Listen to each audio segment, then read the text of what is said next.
Hello! Welcome back to my channel. I am Mala and today we'll be talking about the books I read in March. I read 11 books and did not finish one book. I don't think I'll ever match January again, but it's more than February, so that's good. Yes, let's get started. I also finished a series, a fantasy series this month. So the first book series I'll talk about, because I started with the first book for the first book of the month, is the Broken Earth Trilogy by N.K. Jemison. First one's the fifth season, Obelisk Gate and the Stone Sky. So the main story of the Broken Earth Trilogy is that you follow this middle-aged woman named Esun. She's on a journey to find her missing daughter. So what happens is, there was a season. So in this world there are seasons which are like disastrous events, like a huge volcano erupting or something like that, that will wipe out like entire civilizations. This has been going on for a while, so they call it the fifth season. So it's the start of the season. She comes back and finds her son murdered, husband missing, and daughter missing. What happened was the husband killed the son. Why? It's because there's this magic thing they have called originy. So people who have that, they are called origins, but they are revered, they are discriminated against because untrained origins can like do very bad things unexpectedly because they're just protecting themselves. So when people find out that like there's somebody in the civilization that's living near them that are origins, they get scared and usually will just like try to kill them. But origins are also useful in the government. There's like this whole place that they raise origins to be useful to society. That's the whole setup. Esun's just trying to find a daughter, and then there's the whole another big story going on in the back. So that's the whole thing is like that. I can't really explain it. It's so hard to summarize this kind of fantasy. The first book is really good. The first book I gave it a 4.5. It's written in second person. N.K. Jemison's writing style is very unique. It might not be for you, but it's so emotional. You can feel Esun's emotions through the page. I cried a bit. Yeah, first book was good. It explains a lot of the backstory, the world building. A lot of world building. Oh god, the world building in this book. There's so many new terms. There's a whole appendix that's just like a dictionary at the back, because there are just so many new terms. They are not like just like, you know, magic or whatnot. They have their own terms for different, like, you know, the races, different races of people and all that. So the world building and the whole series, very good. The relationships between the characters, very good. It's just that I was a bit let down at the last book. I don't know why. I felt like the actual story bit was very rushed. There is quite a bit of like backstory, world building in the last book. But the actual like main story of Esun and Nasun, the daughter, was a bit short. I don't know how to explain it. It's a very good series, but I just felt a bit let down because of how hyped it was. But I still gave the last book a 4. Second book was 4.5. It's a solid series, but it's just a bit overhyped. Second book I read this month, The Leviathan by Rosie Andrews, the book that my husband got for me at Sainsbury's. It's set in 1643, so it's historical, but it's also fantasy, really. What happens is a soldier named Thomas Treadwater, I have my notes down here. He goes back home during the war because there's a civil war going on. It's not very relevant to the story. Summoned by his sister. The sister accuses a new worker at the farm of being a witch and also seducing her father. But by the time Thomas goes back home and reaches home, the father is bedridden, and then the new worker is in jail because she is accused of being a witch. And then Thomas, because he's a very rational man, goes and tries to find out the truth. He's a very rational man for the time because he's not religious. It's like implied in there also. That's the story without spoiling anything. So how do I describe this without spoiling anything? Because this, okay, so the first half of the book is like historical fiction. It reminds me a lot of the Stacey Hall, The Familiars, because that's also about the witch trial. And this is in a similar time period where they're trying to find out if she's a witch or not. But then the second half is just, it's a tonal shift and it becomes a gothic mystery. You know, I wasn't expecting it. So I got a bit of whiplash. Like, the writing in here is good. It's just I didn't like how the story just suddenly now there is a monster. Well, I came in expecting witchcraft accusation history, and then I got gothic mystery. So, when you go in expecting something, you just get let down. I gave this a 3.5 anyway. It's the writing in here, it's really good. It doesn't feel like a debut novel. This is Rosie Andrews' debut novel, so it is pretty good. But just the whole shift into gothic mystery got me a bit eh. And some of the choices the main character Thomas makes, I personally don't relate to. I don't get why he does that, but still a solid book, 3.5. So the next book I read is actually Castle in the Air by Dianne Wynne Jones. This is the second book of the House Moving Castle trilogy. So this is actually kind of based off the 1001 Nights. It's like a Middle Eastern setting. So you follow Abdullah. He trades carpets, and then one day somebody trades him a magic carpet. So he sleeps on the magic carpet and suddenly wakes up in a field, and he finds a princess. Her name is Flower in the Night. And falls in love, but when they wanted to elope, a jinn steals her away. Yes. Then Abdullah sets on a quest to find the princess and rescue her. It's very of its time. I think it's 1990s or something. But Abdullah comes across as sexist and fatphobic. I understand it's of its time, it's normal-ish, but it's a bit jarring to read about, especially as a sequel to House Moving Castle, where you have very strong female characters. The story is alright. I don't think it's anything special. Like, House Moving Castle is definitely way up there. This is just meh. And I wish there was a map, because Abdullah actually travels to Ingary, where House Moving Castle is set, but I don't know how far it is. I know it's like far south, but like exactly how far. I want to know. And there are some like reveals at the end, but it feels like, you know, a Scooby-Doo mystery. It'd be like, oh, it was me all along, you know? And it's like, it's done twice or thrice, so I'm like, not a very good sequel to House Moving Castle. As a kid's book, maybe a bit outdated. You don't want your kids to be fatphobic. Poor fat girls. I gave this a 3.5. Whenever I do these, I feel like I rate them a bit too high.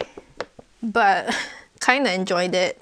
Abdullah does grow a bit because he travels with some stronger female characters that like challenges his worldview. So he develops a bit. So it's 3.5. The next book I read in March is not a fantasy book this time. This is Sharp Objects by Gillian Flynn, who also wrote Gone Girl.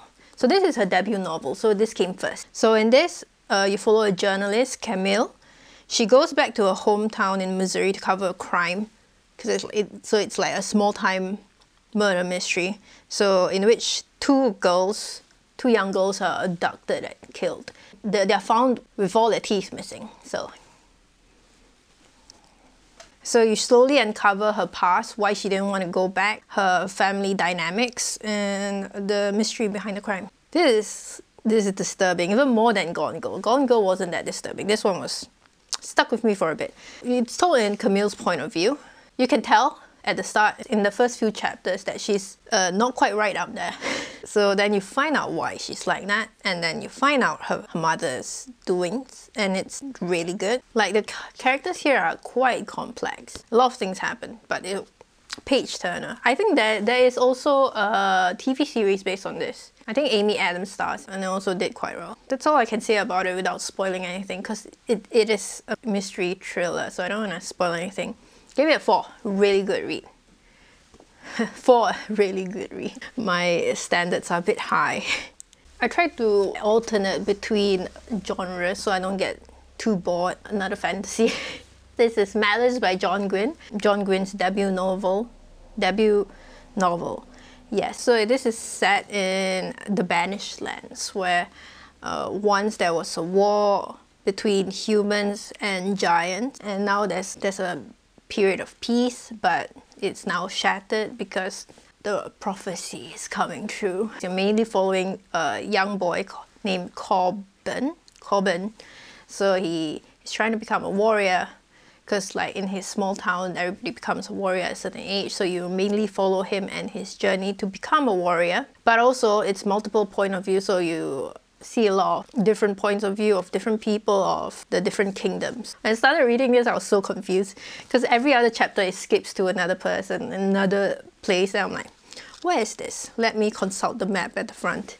I think there's more than 5 characters you follow. It's kind of generic, really. It is alright. The writing is okay, except for the battle scenes. I think the battle scenes are done quite well, and the battle scenes don't hold back on the gore. And there are quite a few likable characters in this, but they are kind of tropey. You get like the village boy that wants to be a hero, you get like a strange mentor where you don't really know where he's from, you get chosen ones. So it's a pretty generic, but it kind of works all together. Yeah, it got me hooked. The story really doesn't start until like 200 pages in, which is actually kind of a long investment, but then I got hooked. So I bought the rest of the books. Yeah, I bought them all used. The first 2 are the same publishers, and then the second 2 are different publishers, so my set doesn't match. But yes, I want to see where the story goes. I gave this a 4. 4 is a good. 4 means I liked it. Next book I read, it's a contemporary one this time. It's Convenience Store Woman by Sayaka Murata. I like the soy sauce. So this is a very short contemporary book. It's less than 200 pages. So in this, you follow Keiko Furukara. She works in a convenience store. She's been working there for 18 years. She's very happy working there. But her friends, her family are like, why are you still working there? Shouldn't you have bigger goals? Shouldn't you get married? And she's like, is that what normal people do? Because Keiko is not very normal. Everything changed when this guy comes into a convenience store and works there and tries to change her worldview, really. It says exhilaratingly weird and funny. I don't think it's very funny, really. I mean, it's kind of humorous, but it's not like a comedy. And I find the ending a bit bittersweet. It's a reflective novel. Yeah, themes of like fitting in society, what's your role in society, how to be useful in society. This is written by a Japanese, in Japanese. So I think it's a very Asian thing also, like relatives ask you, oh, when are you gonna get married, when are you gonna have children, those kind of invasive things, and then if you don't reach those goals, you just feel like there's something wrong with you. Yes, if you feel like that, you should read this book. Because in the end, you have to put yourself first. Gotta make yourself happy. I gave this a 4. I want to read this for the longest time. I wasn't willing to pay £9 for such a short book, but then I found it in the windowsill of a local used bookstore, so I got it for £2. Used books for the win. Next book I read, it is A Man Called Ove by Fredrik Backman. This is a novel translated from Swedish, and I know it's been quite a popular book recently, even though it's published in 2012. Yes, it's a contemporary. I did not follow my rules. So the basic plot of this is old man learns to live again. Old man Yelling and Cloud learns to live again. He is, I think, 59 or something. He's not very old, but he's like super grumpy. He hates technology. And then you find out why, and then his new neighbors move in, and then they become friends, really. It's a very heartwarming read. It made me cry so many times. Like, before I reached to, page 25, I cried. And then when I reached 50, I was sobbing. It's just books about mortality, same as Hamlet. It just makes me cry, because like, I don't want people to die. The writing is so emotional. You can really feel why Ove is like who he is. It's so beautiful. Very heartwarming. And people say it's funny. My husband read the first few pages and said it was funny, but the first few pages was Ove just asking a man at the store about buying a computer, and he was just being very difficult because the man tries to sell him an iPad and he doesn't understand the iPad is also kind of a computer. And well, Potter said it's funny, but it just gave me PTSD from the time I was working retail. So I did not find that part funny. But there were funny parts in this book. It balances out the humor and the sadness, really. Yes, I give this a 5. Oh, this is the first 5-star in a while, but seriously, it really made me it affected me quite a lot. And Ove reminds me of a lot of men I know, like my dad. It reminds me of my husband a bit, so I'm like, I heard good things about his other books, so I might pick them up. The next book I read on Libby is called The Black Tides of Heaven by Neon Yang. It's a Singaporean author. It's a fantasy, it's a silk punk fantasy. Follow twins, Mokoya and Akeha, children of the Protector, which is leader of the city. So they were sold to the Grand Monastery when they were children and raised there. Mokoya ending up, like, she found out that she has prophecy powers. She can, like, predict the future. Akeha is just kind of normal. They both can do, like, the magic. The magic is called Slag. They can do Slag. Meanwhile, in the rest of the world, there's a rebellion going on against the Tensors, who are the magic users, and the machinists, I think, who, like, you know, use bullets and, you know, those kind of things. Akeha saying what his mother really is, because Akeha was really like a mistake, because he did, like, the Protector only promised one child to the monastery, but came out twin, so yes, Akeha feels like he's like the unwanted one. He leaves the Tensorate to join the rebellion, the machinists. So that's the setup and really the whole book, because the whole book is only like 236 pages and everything happened so fast because we actually covered 35 years. Yeah, 35 years and 236 pages. So every chapter there's like a time skip of like 7 years. So I didn't really get a good grasp of their characters. So I don't really feel anything if anything happened to them. And also I don't know what their power levels are compared to other people. Are they like super powerful, these two children? Don't know. There are some things that happen that I'm just like, why are there no repercussions? At one point, two of them killed a Kirin, and then the abbot of the monastery was like, oh, that's the last Kirin in the world. And then that's all he said, and then nothing really happened. Like, it's a fantasy setting that's in Asia, which is interesting. I mean, I can't really complain that it's a mishmash of Asian cultures, because most European fantasy is also mishmash of different cultures, but it's just a bit odd. The main city they're in, I don't remember what it's called, the name is a Chinese name, and Mokoya and Akeha are Japanese names, and they go to different places, and then they have Korean names, they have Thai names, and then Akeha curses Jibai, which is vagina in Hokkien, a Chinese dialect that's commonly spoken in Singapore. So it took me out a bit when I saw that. But I know it's by a Singaporean author, so that's why. What I can commend for it is the progressiveness of it, really, because the children grow up genderless until they're teenagers, then they get to choose the gender. Then I assume they do some magic to actually grow the part. They go to like a doctor, magic doctor, and they have parts, because there's another character who identifies as male but never went to the doctor, so I assume they don't have the parts. So I wish that this series, I think they're all novellas, so they're all really short, but I just wish this book was longer. It sets up the whole series, but there's so much time skip, you don't really know what's going on. The writing is alright. The writing is actually better than, I would say better than John Gwynne's. It's just like the plot and the pacing is just, give it a 2.5. A pass. Last book I read this month is Never Let Me Go by Kazuo Ishiguro. Yes, I did plan this to be my last book because I just had to shove an Ishiguro work in here. In this we follow Kathy, can't pronounce names, Kathy, a Hailsham graduate who recounts and recollects her past in school and life outside of school. So Hailsham is like seems like a normal English boarding school, but they are taught nothing of the outside world. Suspicious? Sussy. When they leave school, they find out why. And we also find out why. I get why people like this book, I get. But you know, I watch anime and I've read The Promised Neverland, so boarding schools are always very suspicious. So it's a mystery, because you need to find out why they are so sheltered.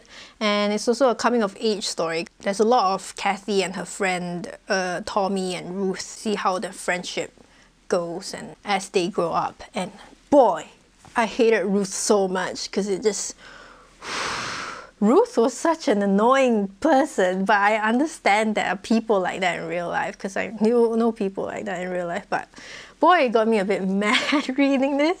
And the writing is a bit different from his other two works I read, because this is written more conversationally, so it's more informal. I actually prefer the other books I read writing style wise. A lot of the times is Kathy saying, oh, this thing is very significant. Let me tell you why. And it happens so many times during the book, and I'm just like so annoyed because it just felt so tedious to read through. Change it up a bit, please. And I feel like the mystery reveal could be handled better because it's just told to us. And also this book is very weird because I'm used to like Ishiguro's work just being very ambiguous and he doesn't really explain anything, but this one, everything is explained, so I'm just not very happy with it. In the end, I still gave this a 3.5.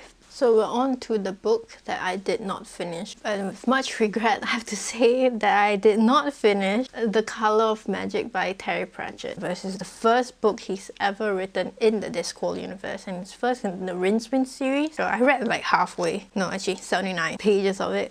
So from what I understand, you follow Wynne, and this tourist from a different continent that a lot of people don't know that existed. Like, it was like a mythological thing.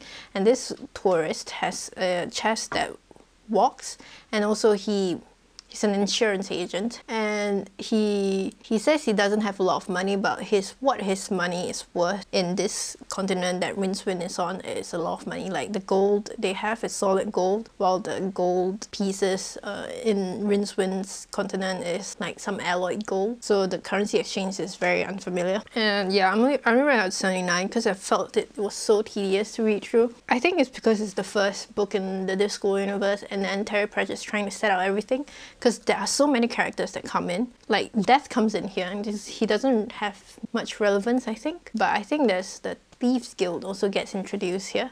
And it's just so many people to keep track of. I think if I read more of the Discworld universe and come back to this, then I might be able to get through it. But I'm just very confused. Just names, so many names. Or maybe I'm just being impatient. I mean, I did buy the rest of the Death series, so I just continue that and see if I want to go on to Wynne some other time, because I also ordered Guards. So yes, I will be continuing Discworld, but like Color of Magic will take me some time.